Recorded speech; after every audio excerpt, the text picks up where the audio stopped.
y les decía, la intención es de que platiquemos acerca de este tema de consolidación. Y para eso, pues requeríamos lo que ya sabemos, pues de otras sesiones, ¿no? Probablemente alguien de ustedes nos diga, no, pues no lo acabo de comprender o de las otras sesiones, pero al fin y al cabo, pues hay que seguir avanzando con algunas ideas que tengamos por ahí en mente, ¿no? Yo por ahí en algunas otras clases, en algunas otras pláticas, les he comentado de que sobre todo la zona centro de la ciudad tiene presencia de nivel de aguas freáticas. Eso lo llamamos NAF o nivel de aguas freáticas.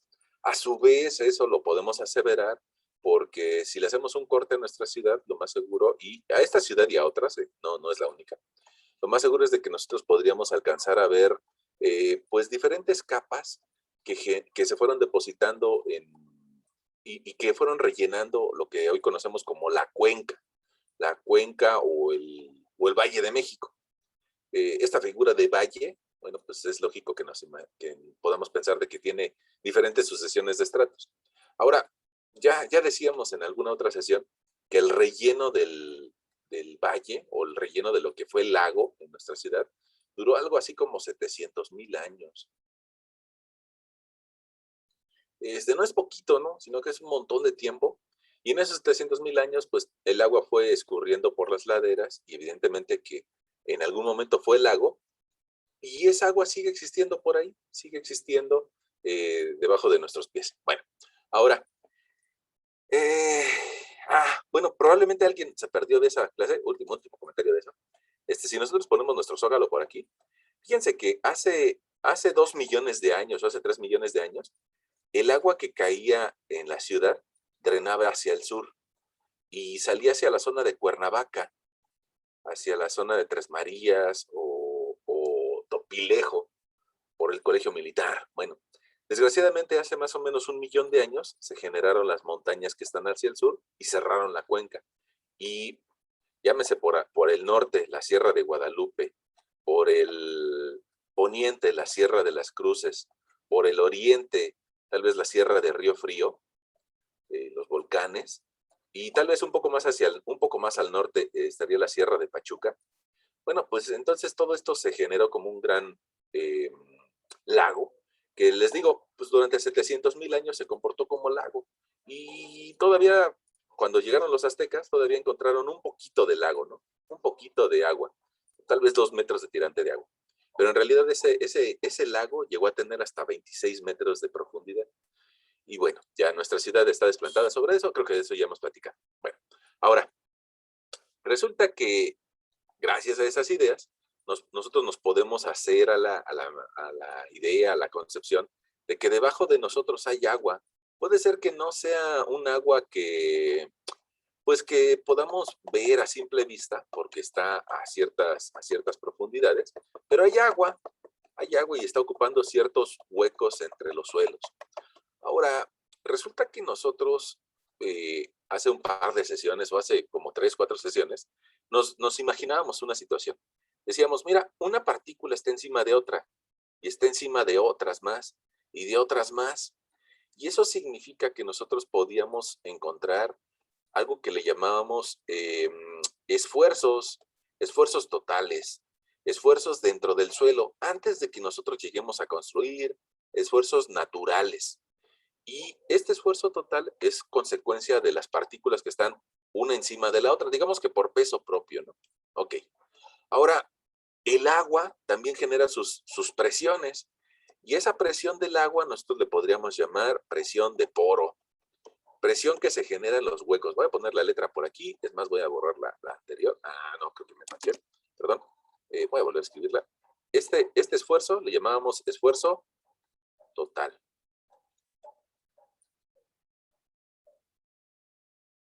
Esfuerzo total era la acumulación de presiones por peso propio del suelo, incluyendo agua, incluyendo gases, incluyendo partículas sólidas. Para encontrarlo, nosotros hacíamos algo así como la sumatoria de gamma I por HI. Hace unas 3, 4 clases hicimos eso. También hace 3 o 4 clases nosotros nos dimos cuenta de que a partir del nivel de agua, a partir de donde se genera una columna de agua, podemos calcular la presión de poro. Y esa presión de poro la calculamos con gamma W por HW, columna de agua. Ahí nada más es un solo material. Y resulta que si nosotros restamos esos efectos, podemos llegar a algo que conoceríamos como esfuerzo efectivo. Voy a dibujarlo desde arriba, tal vez hace algo así. Y estas presiones que sienten solamente los granos entre partícula y partícula de suelo, a esa le llamamos esfuerzo efectivo. Y lo podemos calcular como la resta del esfuerzo total menos la presión de poro. Es una expresión muy simple, creo que es muy simple, y engloba muchos conceptos de cosas que hemos venido platicando.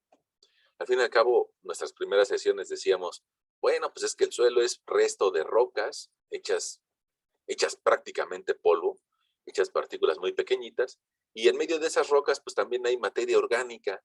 Esa materia orgánica pues es la correspondiente a que hace tal vez 100,000 años existió un árbol o existió un perro, bueno, algo parecido a un perro, o algún animal que quedó sepultado aquí en el suelo. Bueno, y todas esas presiones son antes de que nosotros lleguemos a construir, es decir, con el nivel de banqueta, con el nivel de calle, ¿no? Nivel de banqueta. Cuando nosotros se nos ocurre la brillante idea de generar cuevas artificiales, y estas cuevas artificiales las podemos utilizar como hospitales, como oficinas o como centros de trabajo, como lo que ustedes quieran. Bueno, pues estas cuevas artificiales tienen un peso, un cierto peso, y resulta que estas cuevas artificiales requieren un sistema de cimentación o de desplante.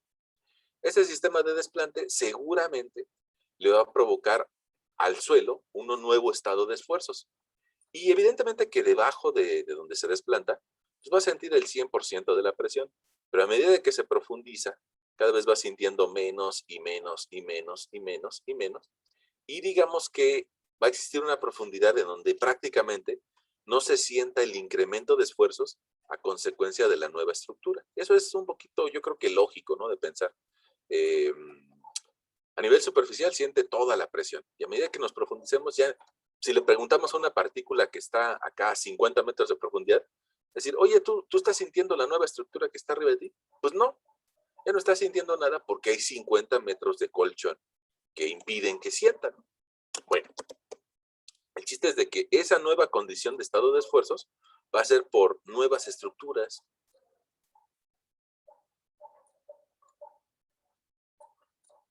Y eso, este incremento en el estado de esfuerzos,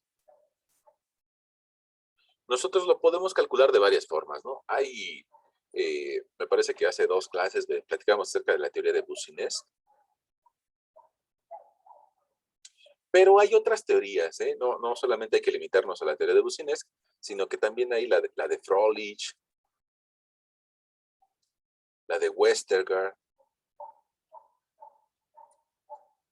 y cada una de esas teorías, bueno, pues tiene diferentes hipótesis. Las hipótesis, pues digamos que son necesarias para entender las cosas, ¿no? Pongamos, puede ser que tú digas, algún día me voy a casar, pero el requisito que tiene que tener la pareja con la que yo me case, pues no sé, tal vez tiene que ser ordenado o ordenada, ¿no? Lo que sea. Y bueno, otra persona puede ser que tenga otras necesidades. Entonces, estas teorías de Boussinesq o de Froelich o de Westergaard, pues deben de cumplir con ciertas hipótesis sobre el suelo.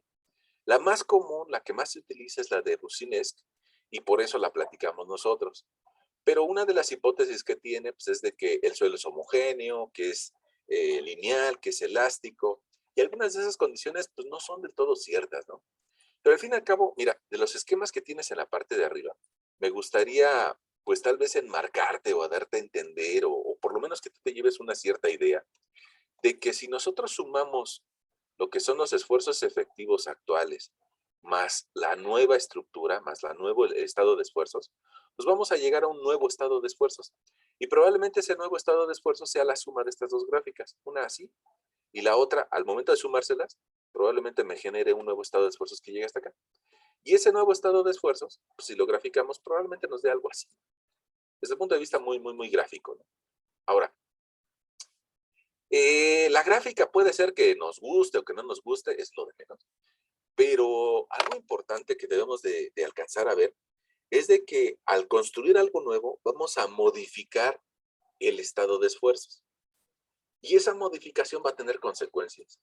Todo en la vida tiene consecuencias, ¿no? Dicen nuestros padres, todo lo que hagas en nuestra vida tiene consecuencias. Es más, vamos a escribirlo, ¿no?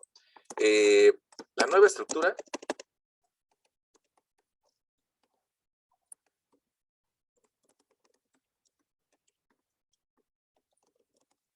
cambia.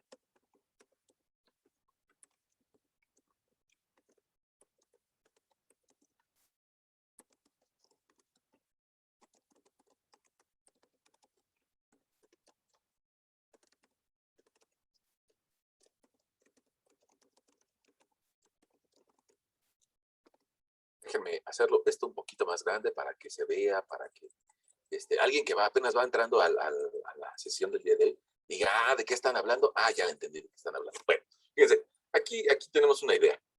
El hecho de que coloquemos una nueva estructura, sea de 2 niveles o sea de 20, no importa, va a ser algo nuevo y eso no lo había soportado el suelo.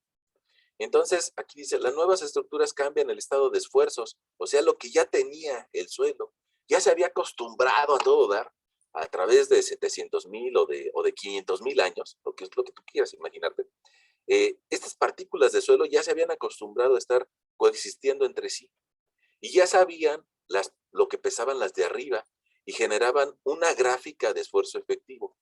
Pero cuando llegan los humanos del 2021 y dicen, oye, además del esfuerzo que tú ya tenías, quiero agregarte más esfuerzo y quiero meterte más carga, la carga naranja, bueno, pues te va a llevar a un nuevo estado de esfuerzos. Bueno, pues alguien diría, pues qué padre. Bueno, pero ese nuevo estado de esfuerzos va a provocar deformaciones en el suelo. Yo creo que no es tan difícil de entender eso, ¿no? Yo creo que pongamos, si tú tienes a la mano un papel, yo creo que todos tenemos un papelito a la mano, pues podríamos pues hacer esa idea, ¿no? Al fin y al cabo, mi papel tiene una configuración al estar con un cierto estado de esfuerzo.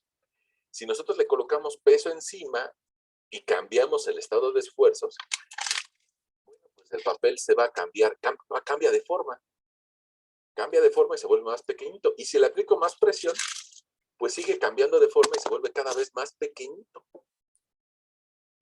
Lógico es de que al suelo también le va a pasar lo mismo. Entonces, pues si regresamos a la pantalla que teníamos, pues podríamos imaginarnos que la nueva estructura va a provocar que el suelo que esté debajo de ella se hunda. Gracias, y eso es muy fácil de pensar porque nosotros ya llevamos una materia que se llamaba resistencia de materiales, ¿no? Entonces, fíjense, estos humanitos de aquí, ya se pueden imaginar qué pasa cuando le aumentamos la presión al suelo. Fíjense, probablemente alguno de estos humanitos ni siquiera lleve las materias que ustedes llevan, ¿no? Pero seguramente todos estos humanitos saben que cuando pasa un camión, un tráiler, vamos a imaginarnos por aquí un camión grande, ¿no? Un camión de 3,5 por lo menos. Vamos a imaginarnos por acá un camioncito. Seguramente cuando ha pasado el camión de la Coca-Cola cerca de tu casa, probablemente tú has sentido como humano de que el suelo se mueve hacia abajo y hacia arriba. Es decir, la masa de suelos tiene una deformación, es nada más porque pasa el camión de la Coca-Cola, o porque pasa el tren, o porque pasa un tráiler en la calle en donde tú vives. Seguramente algún día has sentido eso. Probablemente en tu casa no, pero probablemente en la casa de tus tías o en la casa de tu abuelita. O si vas al centro histórico, ya ven que ahora muchísimas personas fueron al desfile de Día de Muertos. Seguramente esas muchísimas personas que pasaron por el Zócalo, les tocó ver algún camión cerca o algún tráiler cerca y habrán sentido este efecto de que el suelo baja y sube y sientes que se mueve. Incluso hay personas que les genera duda y que te llegan a decir, oiga, ¿está temblando? No, no, no, es que pasó un camión. Órale. Y ya se tranquilizan las personas. Seguramente has escuchado esa expresión o tú mismo la has dicho, ¿no? Oigan, ¿está temblando? No, pasó un camión. Ok. Si un camión, que puede ser que pese del orden de unas 3 toneladas o 5 toneladas cargado, precisamente así se llaman las camionetas, una camioneta de 3,5 toneladas. Bueno, si un camión que pesa 3 a 5 toneladas provoca deformaciones en el suelo, Pues con más razón, con muchísima más razón, una estructura va a generar deformaciones en el suelo. Es decir, una estructura que nosotros decíamos la vez pasada, de que cada nivel tiende a generar una presión sobre el desplante del orden de 1 tonelada metro cuadrado. Cada nivel, si tiene 20 niveles, pues serían 20 toneladas metro cuadrado. Y eso significaría que si tiene una desplante de 200 metros cuadrados, pues evidentemente que va a tener muchísimo más carga que un camión. Eso nos permite pues asegurar esto que acabamos de concluir, ¿no? Las estructuras nuevas cambian el estado de esfuerzos en el suelo y con ello provocan deformaciones. Fíjense, estos dibujitos yo creo que un niño de primaria los debería de entender, ¿no? Nosotros, pues que ya somos personas más cultas, diría alguien por ahí. Bueno, pues seguramente nos lo podemos imaginar en términos de esfuerzos, porque ya llevamos una materia de resistencia de materiales, ¿no?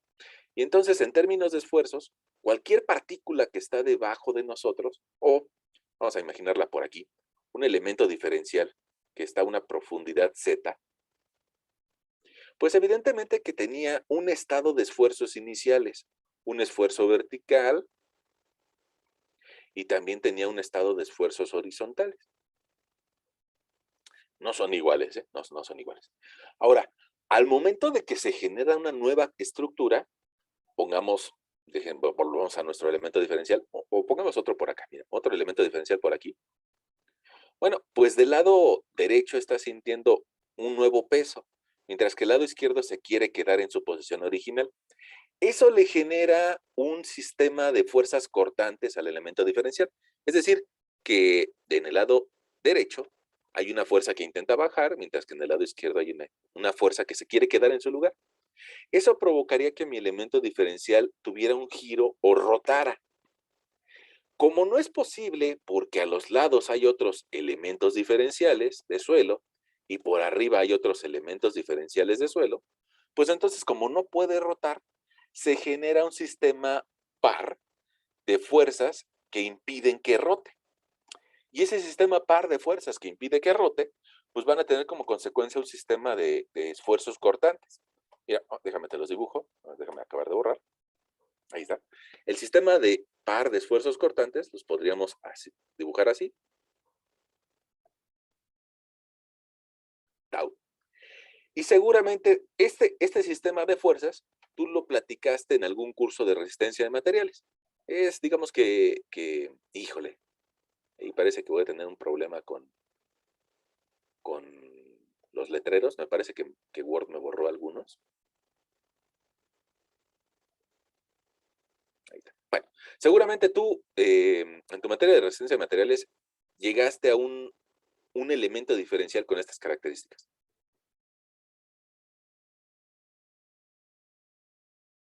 Ahora, en esa misma materia de resistencia de materiales, te platicaron que hubo un científico que se llamaba Otto Moore. Otto Moore. Y más o menos Otto Moore, por ahí de 1900, generó un sistema para graficar estos esfuerzos. Y resulta que Otto Moore nos diría, mira, en el eje de las X vas a graficar tanto los esfuerzos en X como los esfuerzos en Y. Ambos, es decir, los esfuerzos normales. Y en el eje de las Y vas a graficar los esfuerzos cortantes. Entonces, este sistema de esfuerzos, pues digamos que lo podrías dibujar mediante el círculo de Moore por medio de dos puntos que tengan de coordenadas sigma X, tau XY, coma, esfuerzo en Y, coma, menos tau XY. Y ese par de puntos, a su vez, te permitiría encontrar un punto central o un esfuerzo medio. Y ese esfuerzo medio, déjame mover tantito mi línea, que no me gustó dónde quedó. No se pudo. Bueno, entonces déjame seleccionar nada más esta.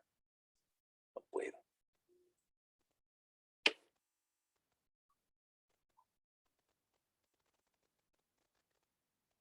Bueno, ahí está otra vuelta. Mi eje de esfuerzos normales. Bueno, con ese par de puntos, Otto Moore te describiría un círculo de Moore.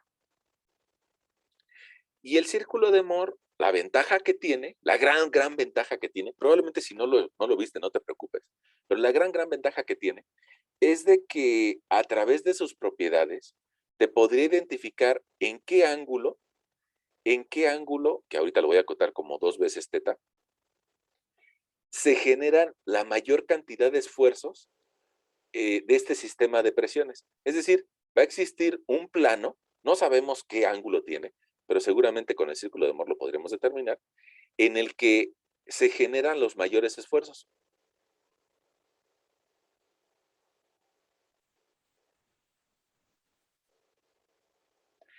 Bueno, esto tiene un montón de relevancia porque gracias a eso podemos identificar dónde fallan las cosas, dónde se rompen, ¿no? Bueno, ahora dejemos un ratito a Otto Mohr al lado y me gustaría que vieras lo que yo te platicaba hace unos minutos, que al tener una nueva estructura encima, vamos a provocar un incremento en el estado de esfuerzos. Voy a ponerle rojo a este incremento en el estado de esfuerzos. Mira, este incremento de estado de esfuerzos resulta que va a provocar que mi suelo, que ya estaba acostumbrado a tener un estado de esfuerzos, ahora va a recibir más presión, un incremento en el estado de esfuerzos vertical. Bueno, si fuera nada más un material de mecánica de materiales, no debería tener ningún problema. Cambiaría su círculo de Mohr y ya. Pero resulta que como es suelo, pues al tener este nuevo estado de esfuerzos o este incremento, se va a empezar a deformar. Y esa deformación, tú también la platicaste en la materia de resistencia de materiales como la ley de Hooke. Vamos a ver, vamos a recordar tu ley de Hooke. Seguramente ustedes les platicaron de un científico que por ahí de 1700 se puso a jalar unas barras, ¿no? Una varilla, por decirlo de una forma sencilla.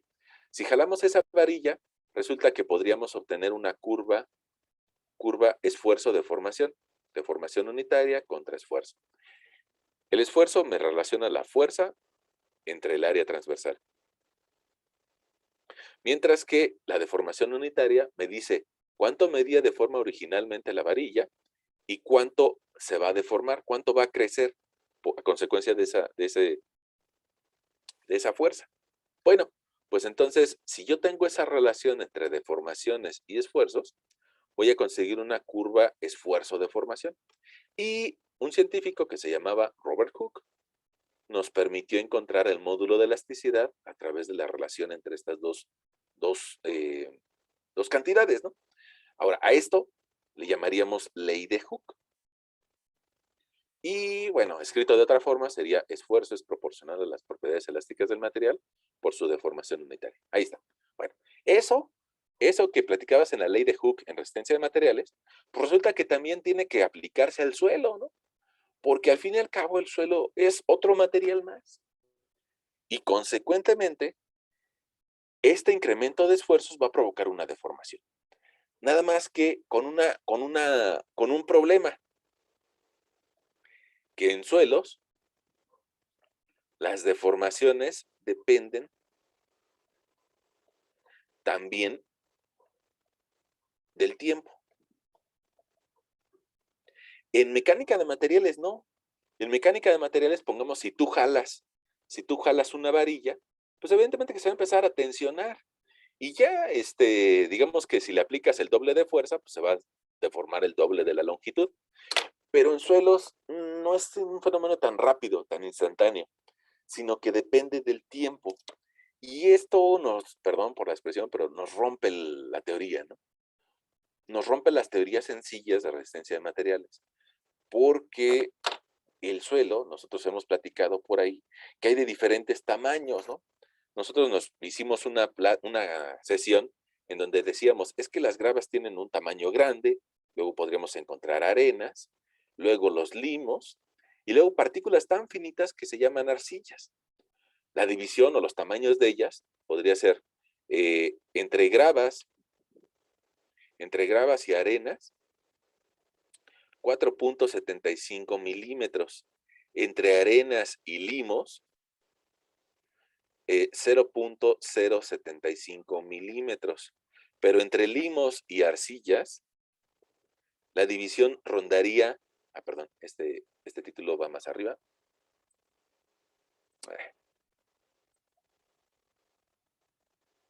Entre limos y arcillas, la división sería como 0.002 milímetros. Eso sería lo que miden las arcillas. Ojo, aquí viene una nota interesante, ¿no? Siempre, puede ser que algunos de ustedes ya la tengan presente, pero en la Ciudad de México lo que tenemos son arcillas.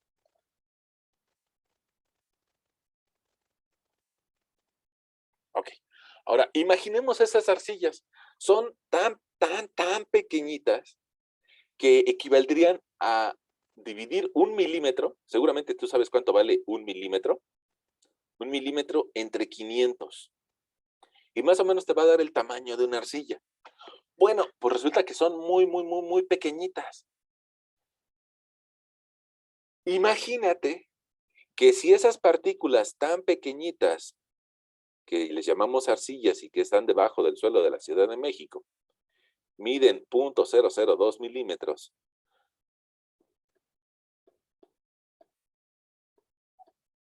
bueno, pues entonces ahora quiero que me digas o que tú estimes cuánto medirían los huecos que dejan.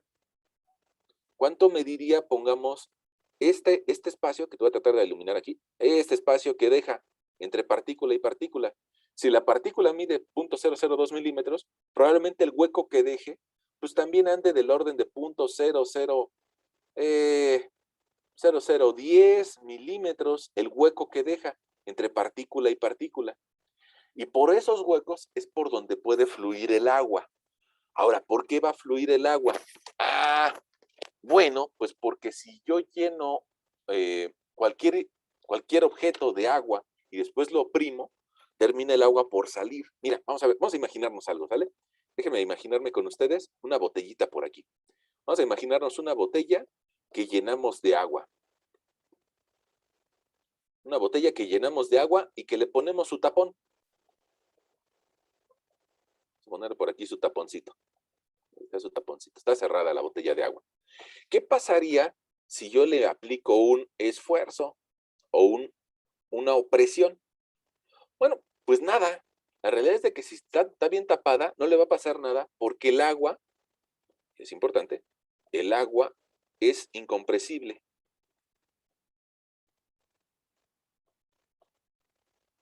Incompresible. Si ustedes hacen el intento, pongamos, de pararse encima de una botella llena de agua o llena de refresco, hagan el intento de subirse en una botella llena de agua y se van a dar cuenta que no le hacen nada si está cerrada. Si está cerrada, no le van a hacer nada. Y eso es porque el agua no se puede comprimir, incompresible, no se puede comprimir. Pero qué pasaría si nosotros le hacemos un pequeño hoyito con un alfiler y le aplicamos este esfuerzo? Pues como el agua no se puede comprimir, por aquí va a encontrar una salida y va a salir un chisguete. Seguramente alguna vez lo hiciste en la primaria, ¿no? Y si no lo hiciste, de ahí te hace falta barrio, ¿no? Bueno, seguramente alguna vez le hiciste un hoyitito a una botella y empezaste a sacarle el agua así. Experimentaste como niño, ¿no? Y eso provocó que el agua saliera de chorro. ¿Cuándo va a dejar de salir el agua? Cuando el esfuerzo baje. Cuando el esfuerzo baje, digamos que el chorrito se va a hacer chiquito y va a dejar de salir. Hasta que se equilibre el estado de presiones. ¿Por qué de toda esta introducción? Regresemos a nuestra lámina inicial. Porque resulta que cuando tú apliques el peso de una nueva estructura encima de un material que tiene agua,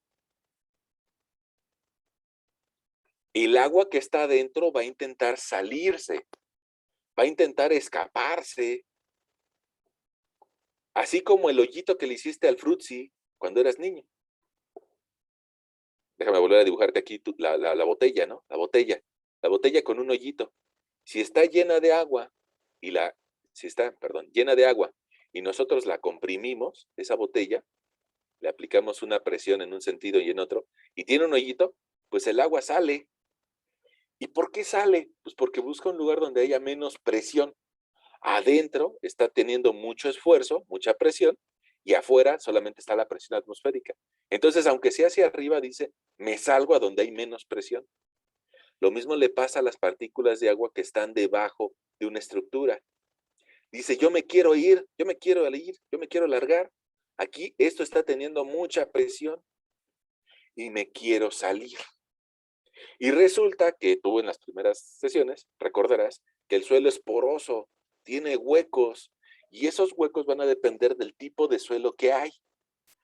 Si hay un suelo que es muy finito y que sus partículas miden como 0.002 milímetros y quedamos que los huecos que van a dejar entre las partículas son más pequeños, pues entonces el agua constantemente va a intentar salirse de ahí, pero va a requerir mucho tiempo.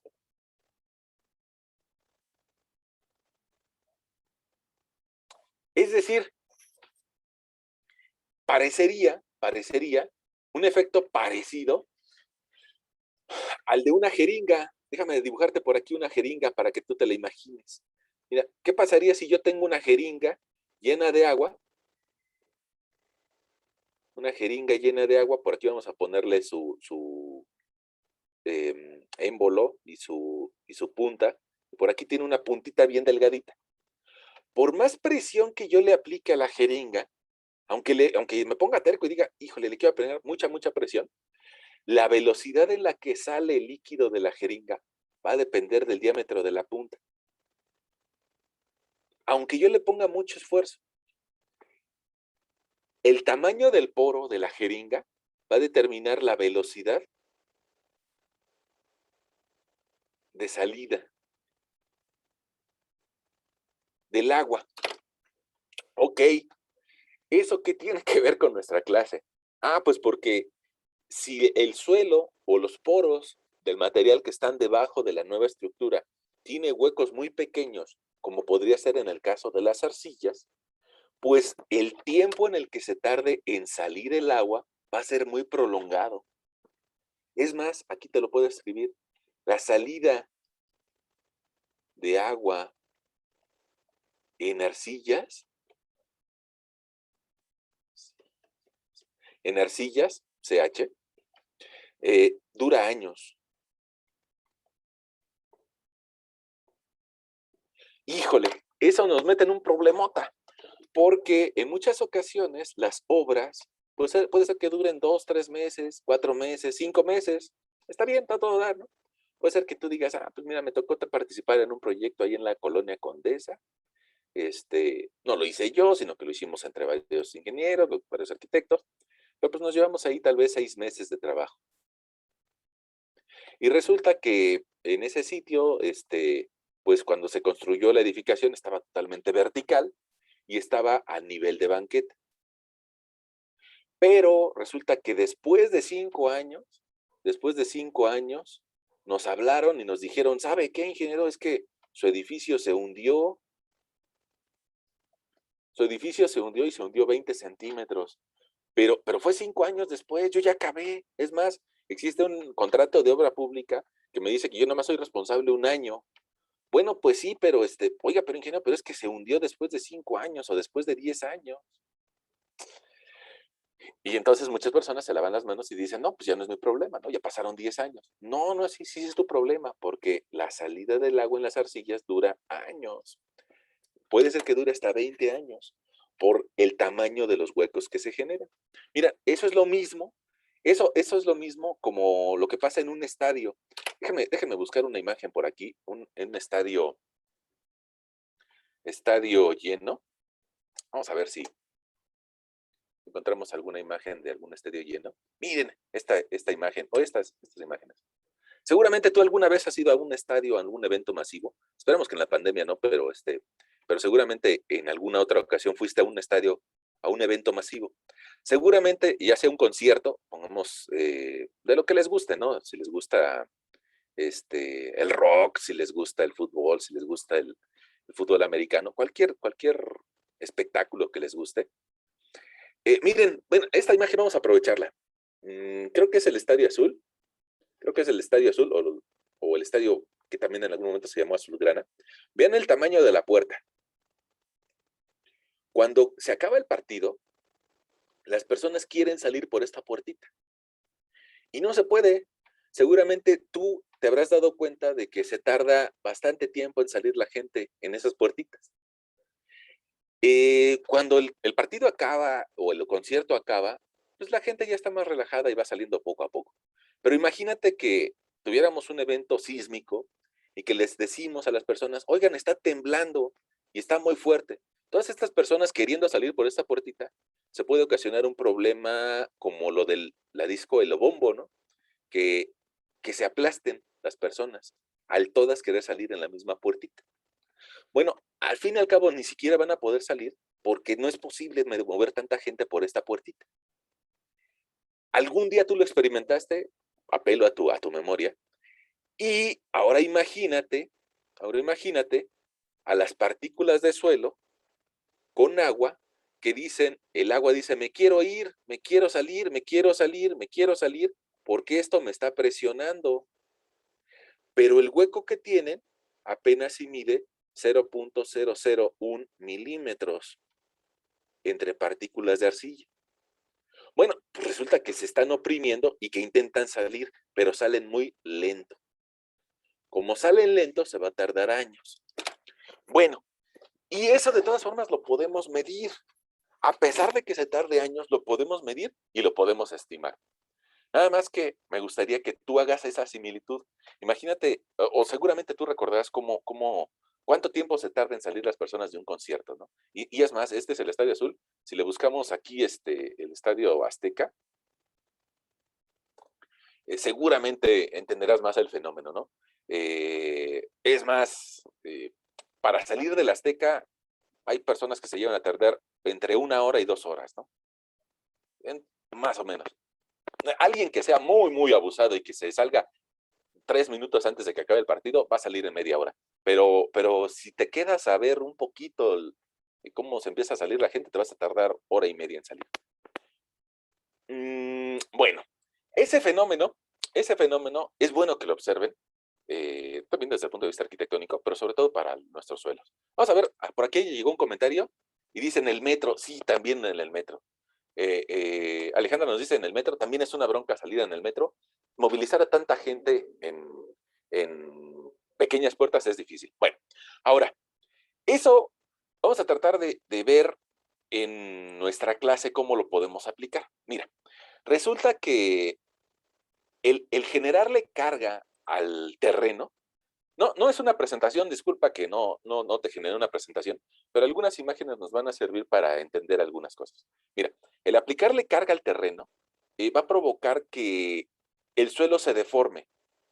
Y esas deformaciones, desgraciadamente, tienen como consecuencias algunas grietas. Si la parte central se hunde, bueno, pues pierde el apoyo y termina por generarse grietas un poco verticales.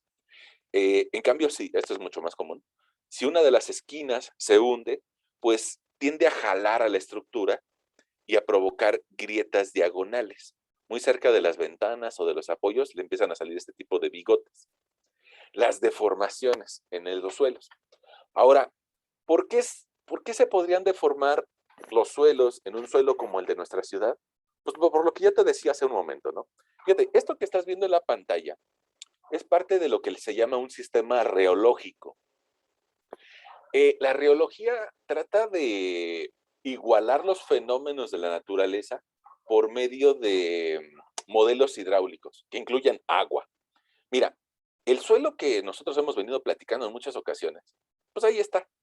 Y resulta que nos lo podemos imaginar, ojo, es imaginado, ¿eh?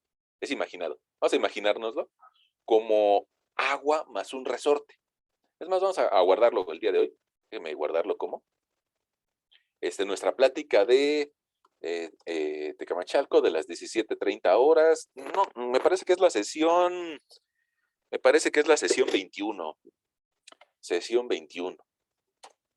Ok, para hacerle algunas anotaciones. Bueno, te digo, este suelo, que es parte de una realidad, lo podemos imaginar como un resorte. El resorte son los sólidos, mientras que el agua, pues es el agua. Debajo del nivel de aguas freáticas, todo el material está saturado. Entonces, a la hora que le aplicamos una carga, y esa carga, pues evidentemente que va hacia abajo, pues resulta que si no puede salir el agua, pues toda la presión la va a tomar el agua, porque quedamos o escribimos hace algún momento que el agua es incompresible. Y eso estaría todo dar, ¿eh? Fíjense que nosotros vivimos en una ciudad que está inundada de agua. Si, si encima de toda la ciudad existiera una plancha sin ninguna fuga, pues podría aguantar muchísima presión, porque el agua es incompresible. Pero no es así. El suelo tiene poros, tiene huecos, y esos huecos permiten el flujo del agua. Son huecos muy pequeñitos. Entonces el modelo reológico nos diría, imagínate esto, imagínate un hueco muy pequeñito por donde puede salir el agua. La consecuencia es de que el agua va a empezar a salir, salir, salir, salir, hasta que salga la suficiente cantidad de agua, tal que llegue a un estado de esfuerzos en equilibrio. No va a salir toda el agua, ¿eh? No va a salir todo el agua. Puede ser que la presión que estemos aplicando no sea lo suficientemente grande y que no va a lograr sacar todo el agua. Eso seguramente a ustedes les ha pasado cuando aplastan una botella. Sale el agua que tenga que salir, pero después deja de salir el líquido hasta que le aprimes más y salga más agua. Bueno, ahora, este fenómeno nos lo podemos imaginar, porque pues, somos ingenieros, y nos lo podemos imaginar en función del tiempo y del grado de esfuerzos. Significa, cuando tú aplicas esta carga, que va a ser constante, cuando aplicas la carga, inmediatamente después de que la aplicas, quien toma la carga es el agua, porque es incompresible y porque no puede salir rápido. Entonces toda la presión la empieza a absorber el agua como un incremento en la presión de poro. Ese nombrecito, déjame te lo anoto.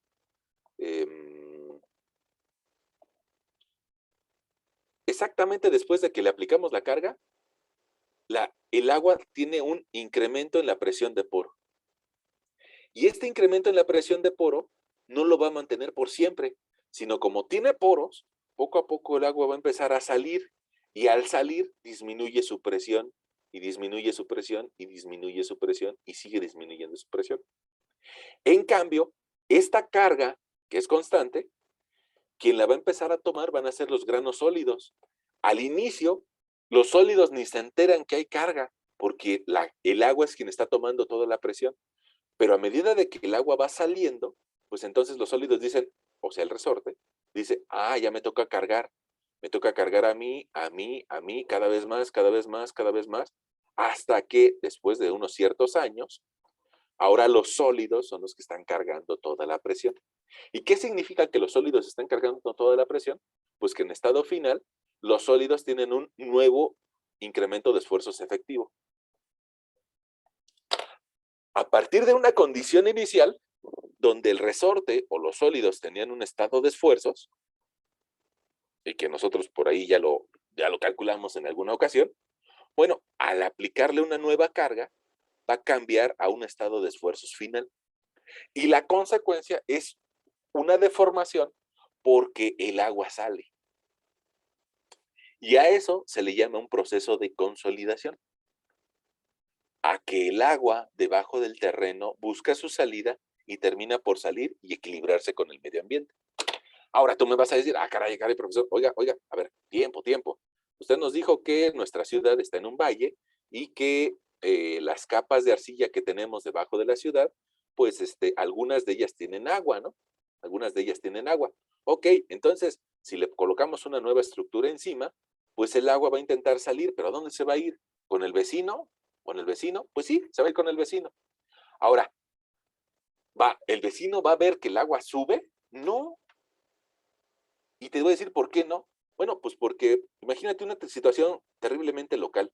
Imagínate una alberca pequeña, ¿eh? Una alberca donde una persona sabe que hay un nivel de aguas. Cuando esta persona se mete a la alberca, ocupa un volumen. Y ese ocupar un volumen, seguramente alguien dirá, pues entonces eso va a provocar que el agua se desplace hacia arriba. Y la realidad es de que cuando ustedes se meten a una alberca, pocas veces han visto que suba el nivel del agua. Sí sube, pero las dimensiones de la alberca tiene tal ancho y tal largo que prácticamente el volumen que ocupa una persona es despreciable en una alberca.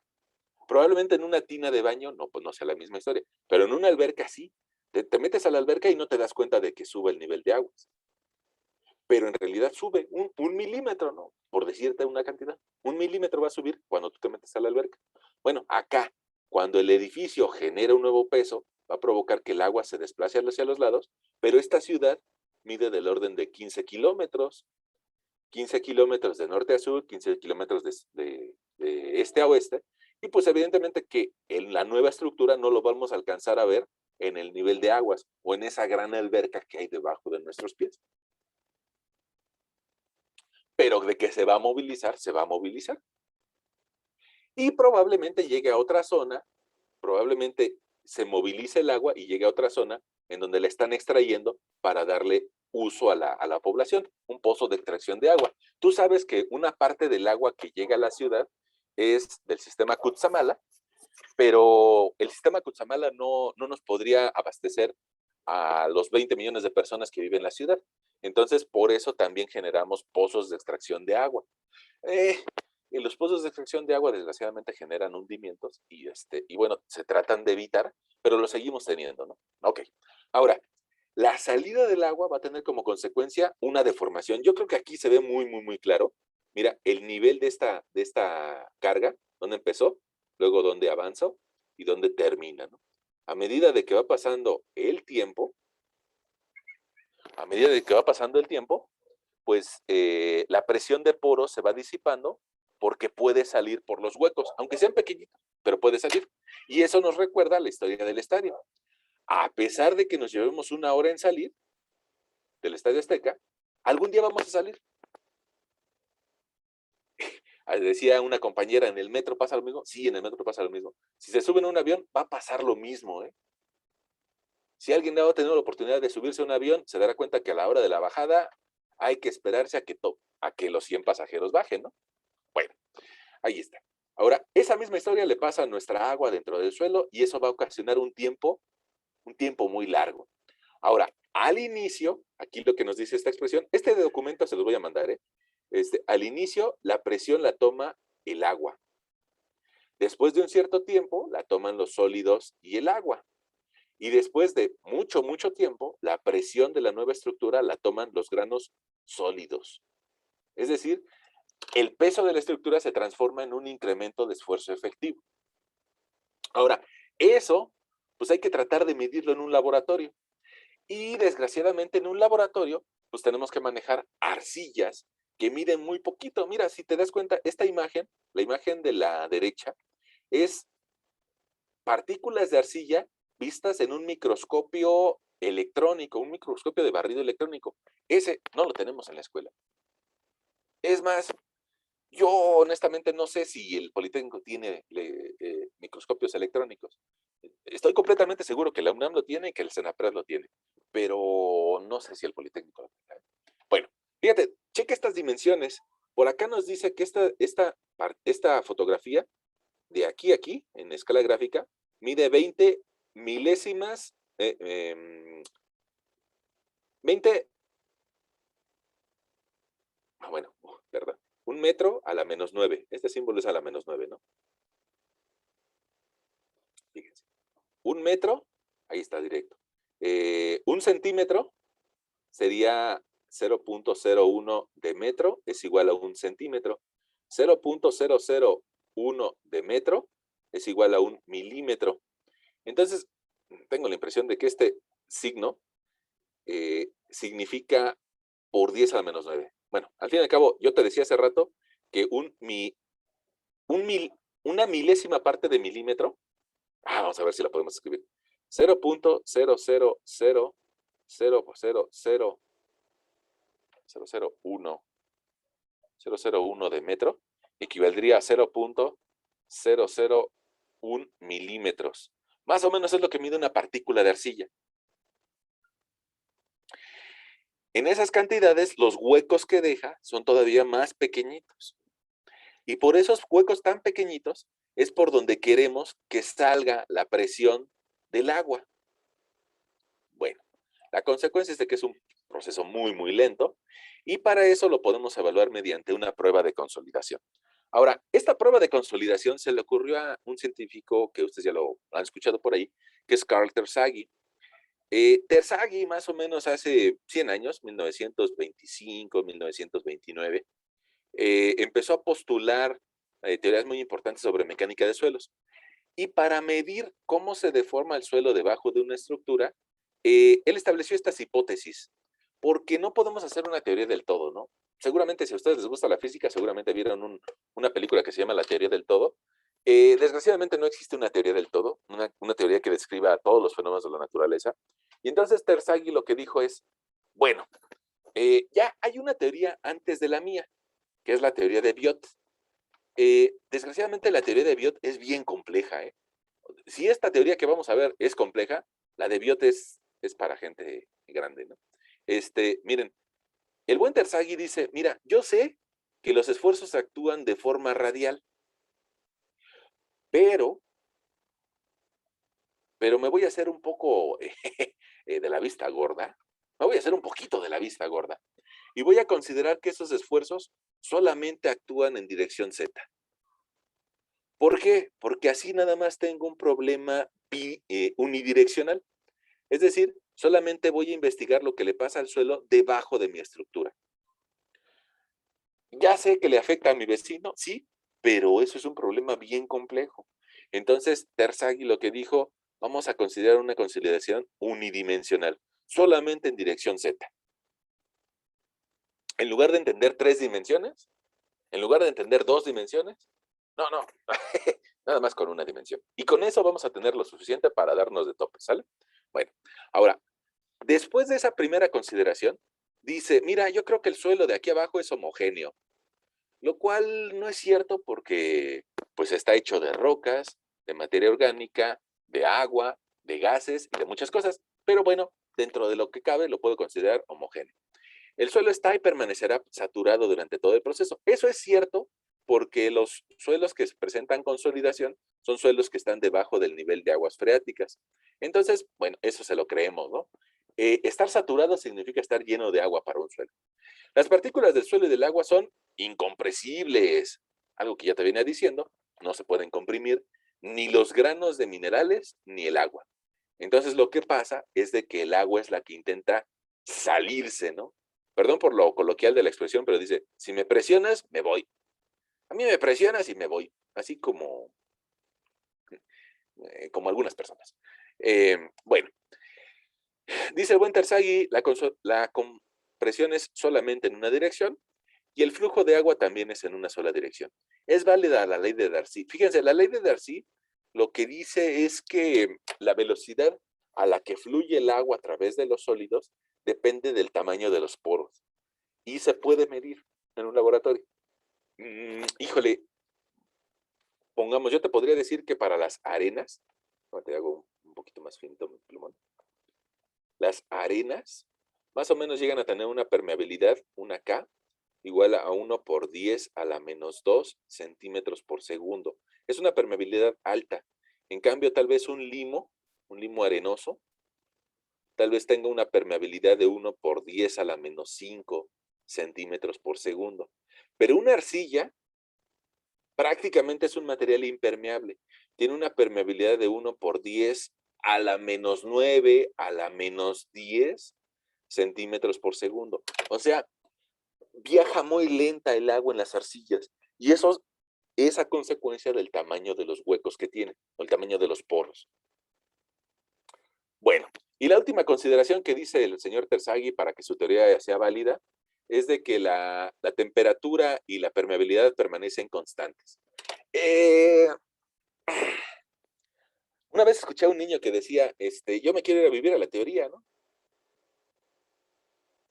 Porque en la teoría todo es bonito. En realidad, la temperatura cambia, ¿no? Ustedes seguramente sintieron hoy en la mañana tal vez una temperatura de 8 grados centígrados y a lo largo del día subió hasta 20 grados centígrados. Entonces, en realidad no es constante la temperatura ni la permeabilidad, pero para poder desarrollar el proceso numérico de esta teoría, hay que considerar estas hipótesis. Bueno, ya está. Ahora, para poder evaluar eso, ¿cómo se deforman las cosas en nuestro medio real? pues tenemos que saber qué presiones existen en ese suelo antes de que lleguemos a construir. Y eso, digamos que, pues ya podemos darnos una idea a través de esfuerzos totales y esfuerzos efectivos. Y también podemos darnos una idea de cómo se van a disipar las presiones debajo de nuestra estructura. Nosotros la sesión pasada y la antepasada calculábamos cómo se pierde la energía a diferentes profundidades para una cimentación rectangular. Bueno, con ese par de valores ya podríamos buscar igualar esas condiciones en el laboratorio. Y para eso, mira, podríamos tomar un pedacito de suelo. Un pedacito, así como está en la realidad, como está inalterado, ¿no? Déjame volver a dibujarlo. Ahí está ese pedacito de suelo. Y a ese pedacito de suelo, ya sea en una prueba o en otra, mira, aquí te lo voy a volver a dibujar, le podríamos aplicar una carga por arriba y por abajo.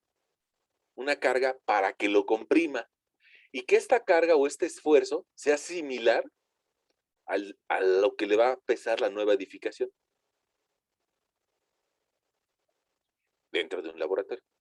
Ahora, si yo lo que quiero es estimar la velocidad en la que fluye el agua desde el centro hacia las orillas, bueno, pues entonces le tengo que poner piedras porosas arriba y abajo. A los lados no. A los lados no, porque nosotros quedamos de que teníamos un proceso de consolidación unidimensional. Es decir, hacia los lados no se deforma nada el suelo, ni deja salir el agua. Nada más la deja salir por arriba y por abajo.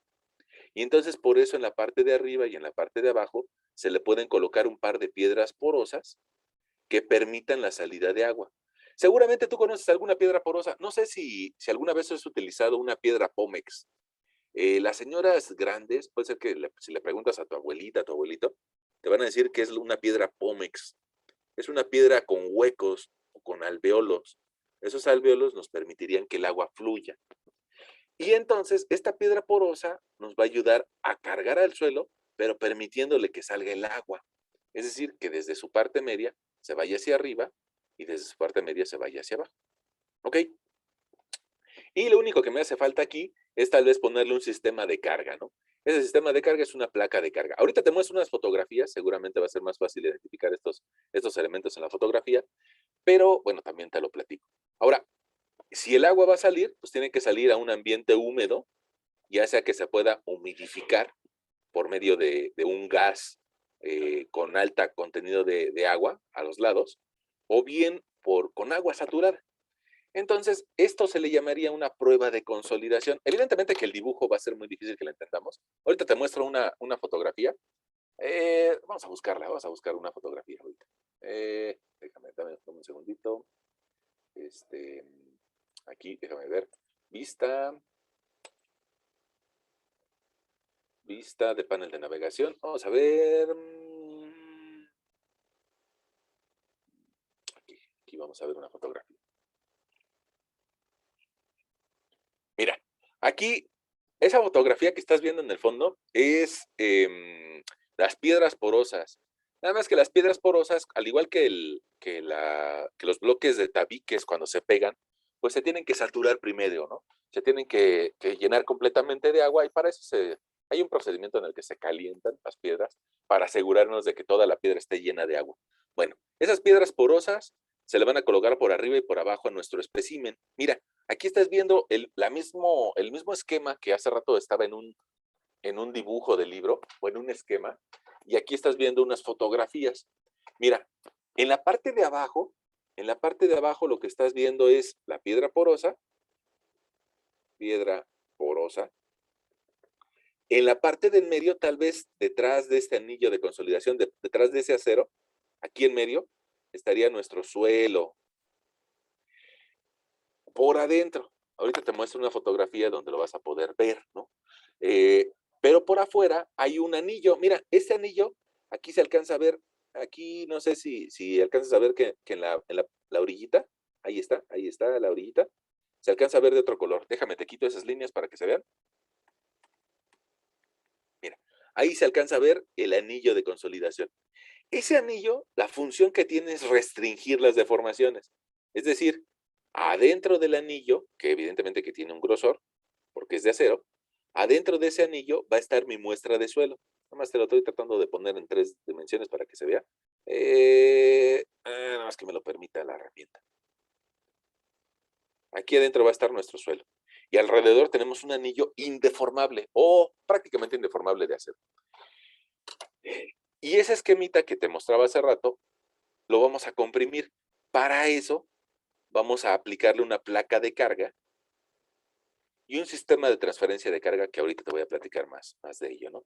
Ahora, déjame ver si aquí seguramente vamos a encontrar alguna fotografía donde te pueda mostrar cómo la muestra original se empieza a meter dentro del anillo. Eh, Aquí estamos, mira. Pongamos esta, aquí está, aquí está. Esta muestra, bueno, la de esa práctica que te voy a mandar, fue recabada de lo que iba a ser el nuevo aeropuerto internacional de la Ciudad de México, en la zona de Texcoco, y evidentemente que es una arcilla, ¿no? Como cualquier otro suelo que estuvo debajo de un lago. Esta muestra, pues, no, fue extraída de una profundidad de 26 metros. Aquí lo estás viendo el tubo Shelby o el tubo de pared delgada, y cuando llega al laboratorio, su identificador, su profundidad y qué brigada lo trajo, en qué fecha lo trajo. Bueno, a esa muestra, ya sea esta u otra, pues hay que cortarla, ¿no?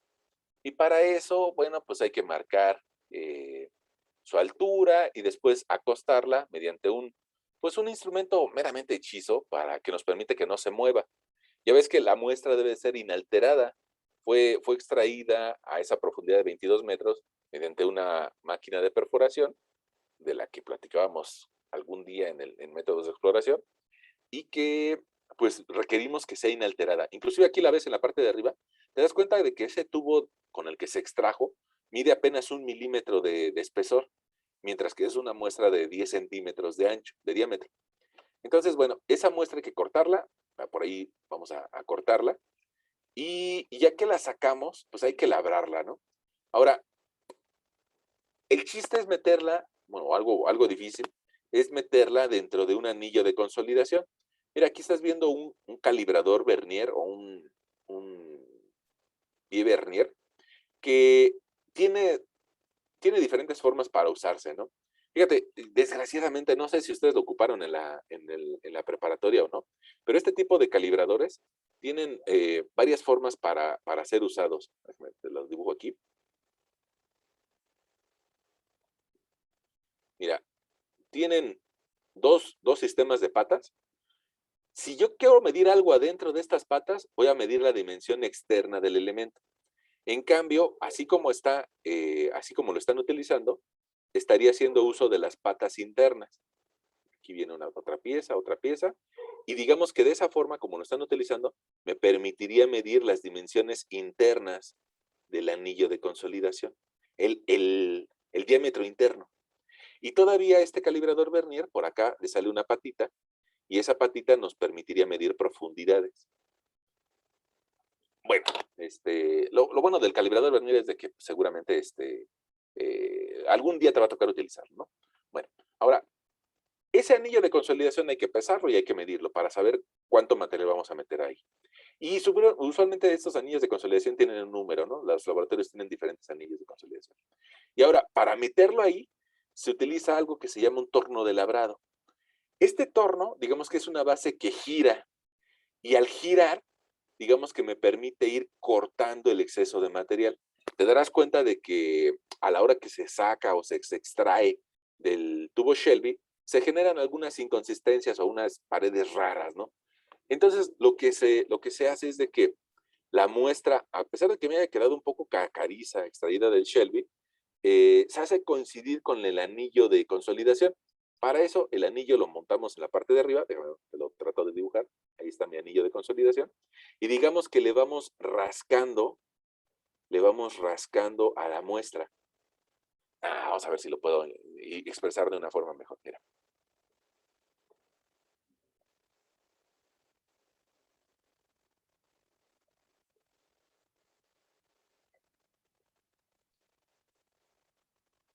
Ahí está mi muestra original, fea, y resulta que con este tipo de herramientas, como la que se alcanza a ver en el fondo de la pantalla, digamos que le vamos mordiendo a la muestra le vamos quitando poco a poco material, sobre todo debajo del anillo de consolidación. Entonces, fíjate, si le vamos poco a poco quitando material, digamos que le vamos devastando a la muestra. Simplemente le vamos a quitando el exceso, el exceso, el exceso, y eso permite que el anillo de consolidación ya pueda descender y pueda abrazar a la muestra, sin que nosotros le provoquemos alguna falla a la misma, ¿no? Es decir, hay que devastar debajo de ella, devastar, devastar, devastar, para que el anillo vaya bajando. Y aquí, pues es lo que vemos, ¿no? Que ya termina en algún lugar por bajar ese anillo, y bueno, nada más hay que afinar las caras superior e inferior. Ahora, de este anillo ya podríamos saber su altura inicial y su volumen. Ahora, ¿qué sería bueno de saber su volumen? Pues de que a través de su volumen podríamos nosotros establecer un esquema de fases. Fase sólida, fase líquida y fase gaseosa. Que ustedes bueno, en alguna ocasión ya vieron algunos ejemplos de eso. ¿Por qué quisiéramos hacer eso? Bueno, no hay fase gaseosa porque está saturada. ¿Por qué quisiéramos hacer eso? Porque a medida de que se vaya aplastando, si los sólidos no los dejamos salir, porque en la parte de abajo le vamos a poner una piedra porosa y arriba también, pues entonces lo que va a ir saliendo va a ser el agua. Y cada vez vamos a tener menos agua. Y esa deformación la podemos medir por medio de un micrómetro. Mira, esta misma pieza es la que te mostraba que hay que conservar en un ambiente húmedo. Si no se coloca el mismo día, si se labra un día y al día siguiente se carga, bueno, pues hay que guardarlo en un ambiente húmedo por medio de algodones saturados. Y al día siguiente, te muestro por acá, al día siguiente colocarle su piedra porosa arriba abajo, llevarlo a una cazuela de consolidación y aplicarle carga. Ahora, mira, eso de aplicarle carga no es tan sencillo, ¿eh? Para aplicarle carga hay que colocarle un marco de carga. Pero este marco de carga tiene que tener la habilidad o la fortaleza de que el marco de carga debe de tener una punta de bala en la parte de abajo. Punta, se le conoce como punta de bala, pero en realidad es una punta parabólica. Tú en tu curso de nivel medio superior, seguramente descubriste las parábolas, ¿no? Las parábolas son muy importantes porque, pongamos, si nosotros hacemos un tiro de básquetbol, el balón va a generar una trayectoria parabólica. Así se comporta la naturaleza, ¿no? Con una caída parabólica. Una bala también, ¿no? Incluso pongamos, perdón por el comentario lateral, pero cuando se construyen carreteras, cuando se generan, sí, carreteras, pues el cambio de pendientes, dibujé medio mal. El cambio de pendientes de las carreteras se debe de buscar que sigan trayectorias parabólicas, para que cuando tú vas circulando por esa vialidad, no sientas el cambio de pendiente. Bueno, eso se llaman curvas verticales en el diseño de vialidades. Ya está. Ahora, esta carga que va a recibir nuestra muestra, tiene que tener una punta parabólica porque nos interesa que no le transmita momento. Es decir, la placa de carga, la que va a ser la encargada de distribuir la fuerza que baje por el vástago de carga, y que la placa de carga va a recibir, tiene una muesca. Mira, no sé si aquí lo alcanzas a ver, esta muesca. Esa muesca es específica para recibir la punta de bala. Y de esa forma no le va a transmitir cabeceo a la placa de carga. No va a tener momentos, sino simplemente va a tener sola y exclusivamente fuerza vertical. Porque quedamos que la teoría de consolidación solamente considera una dirección. Entonces, por eso solamente tiene fuerza vertical. Bueno, ahora resulta que las presiones que se generan dentro de una edificación son muy altas. Y para generar esas presiones tan altas, requerimos de sistemas o brazos de palanca que me permitan, a pesar de tener cargas pequeñitas, generar esas presiones tan altas. Ya está. Ahora, eh, la prueba de consolidación con su suelo adentro y con sus piedras porosas, aquí las están montando. Y alrededor tiene que estar húmedo el ambiente. Déjame hacerle un zoom aquí. Mira, ahí lo que estás viendo son algodones o piezas de papel que van a estar completamente saturados para que esté húmedo el ambiente donde sale el agua, porque si no afectaríamos una de las hipótesis que nos dijo la teoría, ¿no? El suelo está y permanecerá saturado durante toda la etapa de la prueba. Bueno, y durante la vida útil de la edificación, ¿no? Ahora, déjame ir a la siguiente fotografía y tú aquí verás lo que yo te decía. Resulta que la carga que va a recibir sería muchísima si la aplicáramos en un solo punto. Entonces, para eso se utiliza esto, que es un consolidómetro. Te lo escribo por acá. Esto se llama consolidómetro. Híjole, no entró. Voy a volver a intentarlo. No sirve que nos lo aprendemos, ¿no? El nombrecito se llama consolidómetro. Consolidómetro o odómetro. Es cualquiera de los dos nombres lo puedes encontrar un consolidómetro. Ahora, ¿cuál es el truco de este consolidómetro? El truco está en que el centro de giro está unos centímetros antes de donde recibe al marco de carga. Eso significa que voy a tener una distancia 1, una X1, y voy a tener una X2 hasta donde se aplica la carga.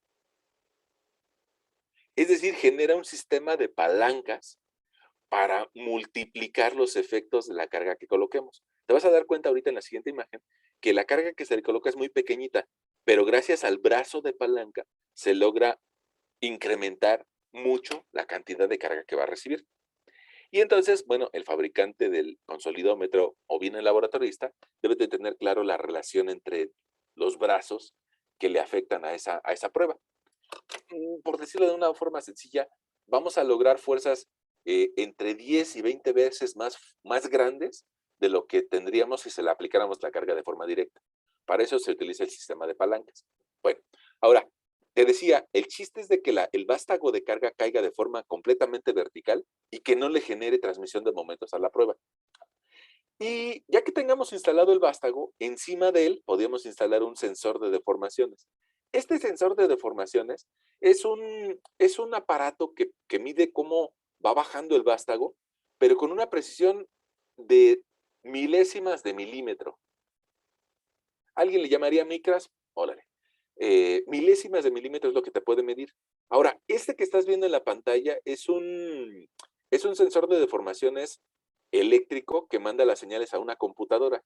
Mira, aquí en estas otras imágenes también lo ves. Mira, aquí está el sensor y por aquí ves el cable. Ese cable va a la computadora y en la computadora tenemos los registros de deformaciones. No todos los equipos tienen un sensor eléctrico. De hecho, nuestra institución no tiene esto. Nuestra institución aquí tendría un micrómetro. El micrómetro, pues hay que irlo leyendo poco a poco, ¿no? De la misma forma se ancla un poste, es decir, aquí en esta imagen central, tal vez aquí tendríamos nuestro micrómetro anclado al poste, que no se mueve, y que nos permite que se vaya alargando ese micrómetro y que podamos leer milésimas o centésimas de milímetro, dependiendo de la calidad del micrómetro. Mira, no sé si tú alguna vez has visto alguno, vamos a buscarlo por aquí, micrómetro, micrómetro de carátula sería más adecuado.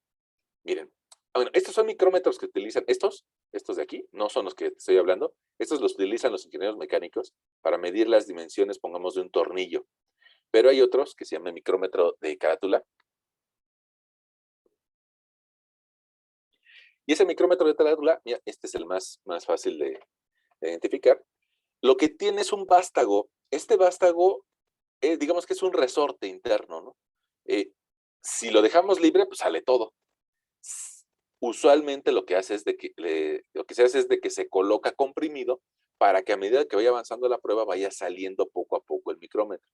Y al salir poco a poco, pues mira, en una carátula interna podemos medir 1 milímetro, 2 milímetros, 3 milímetros, 4 milímetros, pero en la carátula externa significa que para que la interna dé un avance de una unidad, necesito darle toda una vuelta. Eso significa, pongamos, que este micrómetro que ves ahí en la pantalla, cada milímetro te lo divide en 100. Con este micrómetro Mitutoyo podríamos podríamos medir centésimas de milímetro, aunque específicamente ese que tienes en la pantalla no es de milímetros, está en pulgadas. Déjame buscar, a ver si en este. No, este también está.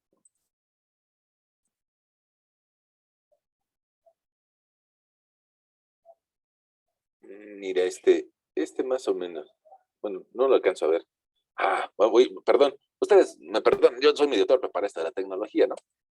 Aquí en herramientas le puedo decir que quiero imágenes grandes. Imágenes grandes. Usualmente las imágenes grandes tienen una mejor definición, ¿no? Vamos a ver, pongamos esta, vamos a buscar. Déjenme copiarlo a ver si se alcanza a ver su definición. Copiar imagen. Vamos a pegarla acá, control fin.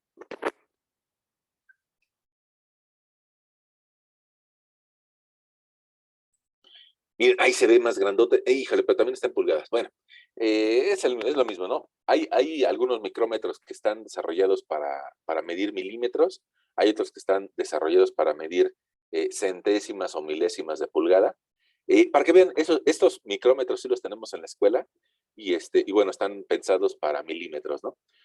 Cuando compren algún día puede ser que compren ustedes un micrómetro, algo importante es saber la cantidad de carrera que tiene, ¿no? Algunos tienen una carrera o un vástago que puede salir hasta 1 centímetro, algunos tienen un vástago que sale 1 pulgada. Para la prueba que yo te estoy platicando el día de hoy, nos convendría uno que nada más saliera 1 centímetro y que en ese centímetro tuviera más precisión, para que nos permita medir centésimas de milímetro. Bueno, eso lo hacemos en un laboratorio y con esa información tratamos de entender lo que le va a pasar al suelo en el sitio. Si se tiene un equipo o un consolidómetro instrumentado, de esta forma mediríamos las deformaciones en milésimas de milímetro. En cambio, si es de un micrómetro de carátula, pues habrá que medirlas en centésimas de milímetro. Mira, en la parte extrema del consolidómetro hay que aplicar la carga. Esos incrementos de carga me van a provocar una deformación en el suelo. Y pongamos aquí algo que estás viendo, es de que después de 5 días, por lo menos que dure la prueba, por lo menos, ahorita te voy platicando por qué dura 5 días, alcanzas a ver aquí, mira, en la orilla, una diferencia entre lo que era la altura inicial y una nueva altura. Yo lo alcanzo a ver por aquí y aquí. ¿Qué significa?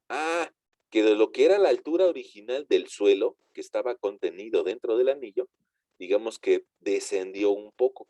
Y ese descendimiento o ese cambio de alturas, pues nos va a hablar de una cierta deformación. Ahora, déjame regresar a la imagen donde yo te estaba explicando algunas cosas y comentarte algo que a muchas personas les pone un poquito nerviosas. Mira, esa prueba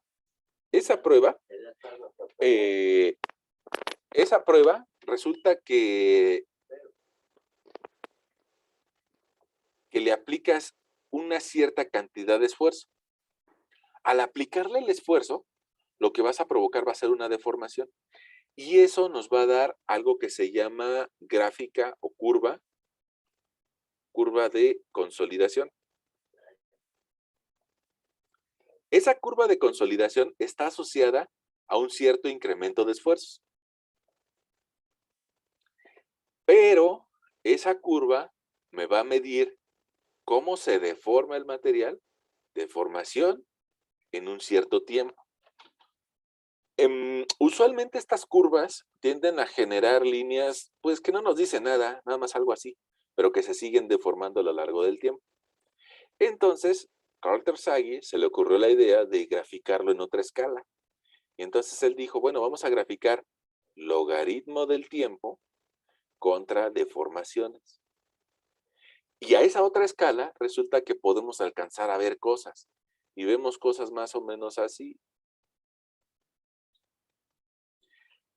¿Por qué le pone el logaritmo de tiempo? Bueno, pues porque de esa forma podemos medir desde unos cuantos segundos hasta miles de segundos, hasta 10,000 segundos o más segundos. Y eso significa que esta muestra de suelo, ante un incremento de esfuerzos, tarda del orden Una muestra de suelo que mide 2 centímetros de alto, tarda del orden de 24 a 36 horas en lograr su deformación. Ojo, 24 a 36 horas en deformarse, y nada más es para un solo valor de esfuerzo. Algo común es de que le apliquemos más esfuerzo, y más esfuerzo, y más esfuerzo. Entonces, estas gráficas y este tiempo hay que multiplicarlo por 5, de preferencia, para tener 5 incrementos de esfuerzo, lo cual significa que mi prueba de consolidación, me gustaría que por ahí ya fuéramos cerrando nuestra sesión el día de hoy, que la prueba de consolidación es una prueba que por lo menos dura una semana. Una semana en la que hay que tomarle lecturas a ese suelo de cómo se va a deformar, por lo menos. Entonces, cuando llega el estructurista y dice, oye, es que me urgen los datos de la mecánica de suelos, me urge, es que tengo a la gente parada. Bueno, si quieres te los invento, ¿no? Pero no sería ético. Pero la realidad es de que me voy a tardar una semana en la prueba, en una prueba de consolidación. Si quieres hacer 2 o 3 pruebas de consolidación, bueno, pues habrá que ver si el equipo de laboratorio tiene varios consolidómetros, pero si nada más tengo uno, pues resulta que me voy a tardar 3 o 4 semanas en hacerte las puras pruebas. Y todavía interpretarlas es otro rollo, ¿eh? Ahora fíjate, ya con eso último cerramos. Con eso último cerramos. Resulta que a la muestra de suelo le vamos a aplicar varios incrementos de carga. Con eso vamos a generar 5 curvas de tiempo contra deformación. Otra curva de tiempo contra deformación. Y así 5 días, 5 pruebas de carga. Con esas pruebas de carga, nosotros vamos a poder llegar a otra curva que se llama curva de compresibilidad.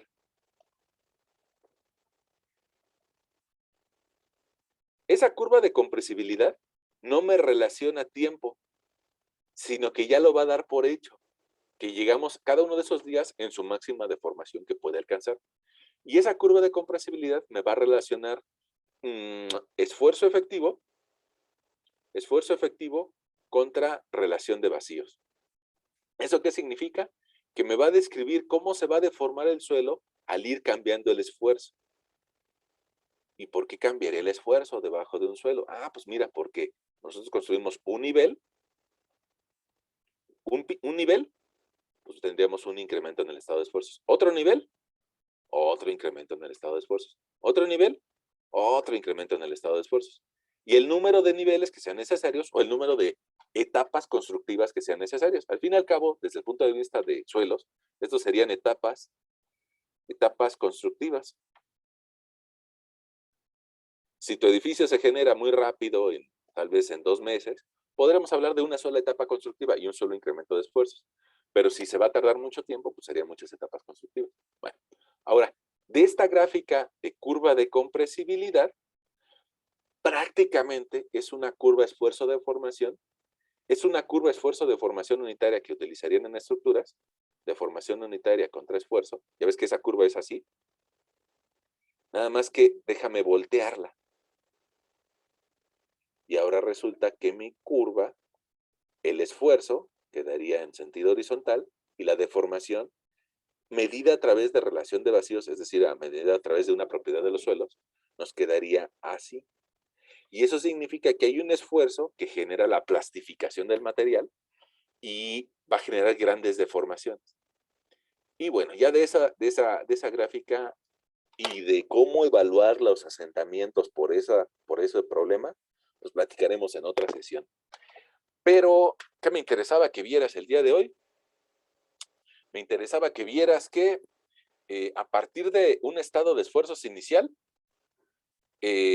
nosotros al construirle algo encima, vamos a modificar ese estado de esfuerzos y va a provocar deformaciones.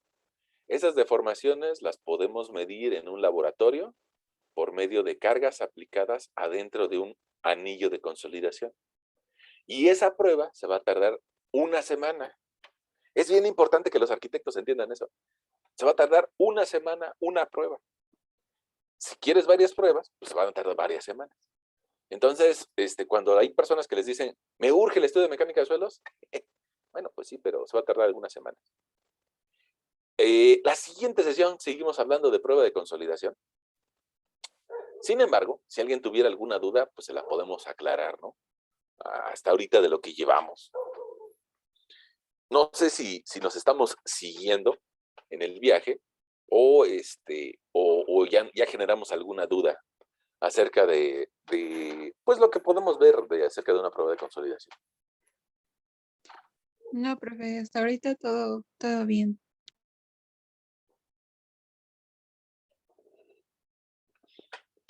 Bueno, entonces, pues híjole, desgraciadamente ya ven que nuestros tiempos se limitan a hora y media de